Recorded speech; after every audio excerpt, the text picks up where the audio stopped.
శివుడు తల మీద చంద్రుడు ఎందుకు పెట్టుకుంటాడో మీకు తెలుసా? ఈ కథ సముద్రం మథనంలో ప్రారంభం అవుతుంది. దేవతలు మరియు రాక్షసులు అమృతంని పొందడానికి సముద్ర మథనం చేస్తున్నారు.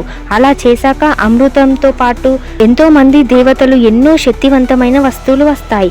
కానీ వాటి అన్నిటికన్నా ప్రమాదకరమైన హలాహల్ విషం వస్తుంది. ఆ విషాన్ని చూసి అందరూ భయపడి పారిపోతున్నప్పుడు ప్రపంచాన్ని కాపాడడం కోసం ఆ విషాన్ని శివుడు నవ్వుతూ స్వీకరిస్తాడు. అంత ప్రమాదకరమైన విషాన్ని తాగుతున్నప్పుడు ఆయన కంఠం అంతా నల్లగా మారిపోతుంది. అందుకే ఆయనని అప్పటి నుండి నీలకంఠుడు అని అంటారు. ఆ విషం ఎంత ప్రమాదకరమైందంటే సాక్షాత్తు ఆ శివుడు కూడా ఆ వేడిని తట్టుకోలేకపోతాడు. ఆయన శరీరం అంతా మంటగా మారిపోతుంది. అయినా శివుడు నవ్వుతూ ఉంటాడు.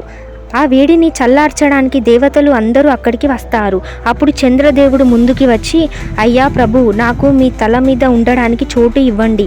నా నుండి వచ్చే చల్లదనం ఈ విషం నుండి వచ్చే వేడిని చల్లార్చుతుంది అని అంటాడు. శివుడు సరే అని చంద్రదేవుడిని తల మీద పెట్టుకుంటాడు. వెంటనే ఆయన శరీరం మొత్తం చల్లగా అయిపోతుంది.